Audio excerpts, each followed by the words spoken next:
महाराष्ट्र लोकसेवा आयोग MPSC ही महाराष्ट्र शासनाच्या विविध विभागांतील राजपत्रित, गेझेटेड आणि अराजपत्रित पदांसाठी भरती करणारी मुख्य संस्था आहे.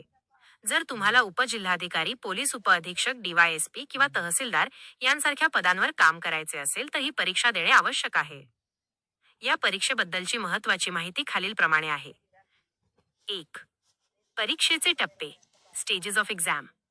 MPSCची राज्यसेवा परीक्षा मुख्यत्वे 3 टप्प्यांत घेतली जाते. पूर्व परीक्षा प्रिलिम्स यात 2 पेपर असतात, सामान्य अध्ययन GS आणि CSAT. हा टप्पा फक्त मुख्य परीक्षेसाठी पात्र होण्यासाठी असतो. मुख्य परीक्षा मेन्स हा सर्वात महत्त्वाचा टप्पा आहे. आता हा पॅटर्न वर्णनात्मक डिस्क्रिप्टिव्ह झाला आहे, म्हणजेच तुम्हाला उत्तरे सविस्तर लिहावी लागतात. मुलाखत इंटरव्ह्यू. मुख्य परीक्षेत उत्तीर्ण झालेल्या उमेदवारांची व्यक्तिमत्व चाचणी घेतली जाते. 2. पात्रता, एलिजिबिलिटी. शिक्षण.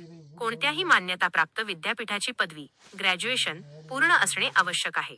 पदवीच्या शेवटच्या वर्षाला असणारे विद्यार्थीही पूर्वपरीक्षा देऊ शकतात. वयोमर्यादा स्टार अमागास जनरल 19 ते 38 वर्षे.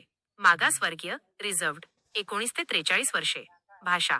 तुम्हाला मराठी भाषेचे उत्तम ज्ञान असणे अनिवार्य आहे. 3. महत्त्वाची पदे.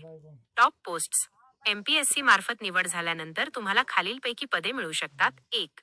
उपजिल्हाधिकारी, डेप्युटी कलेक्टर. 2. पोलीस उपअधीक्षक, सहाय्यक पोलीस आयुक्त, DYSP, ACP. 3. तहसीलदार. 4. गट विकास अधिकारी, BDO. 5. सहाय्यक राज्यकर आयुक्त. अभ्यासाची सुरुवात कशी करावी? अभ्यासक्रम सिलेबस. सर्वात आधी MPSCच्या अधिकृत वेबसाईटवरून नवीन अभ्यासक्रम डाउनलोड करा. आताचा पॅटर्न UPSCच्या धर्तीवर असल्याने लेखी सरावावर भर द्यावा लागेल. स्टेट बोर्डाची पुस्तके. इयत्ता 6वी ते 12वी पर्यंतची महाराष्ट्र राज्य मंडळाची पुस्तके अभ्यासाचा पाया बेस तयार करण्यासाठी उत्तम आहेत. वर्तमानपत्रे. रोज लोकसत्ता किंवा महाराष्ट्र टाइम्स यांसारखी वर्तमानपत्रे वाचून चालू घडामोडींच्या नोट्स काढा. लेखन सराव. उत्तरपत्रिका सुंदर आणि मुद्देसूद लिहिण्यासाठी दररोज लेखनाचा सराव करा, कारण आता केवळ टिकमार्क करून चालणार नाही. तुम्हाला कोणत्या विशिष्ट पदाबद्दल, उदा.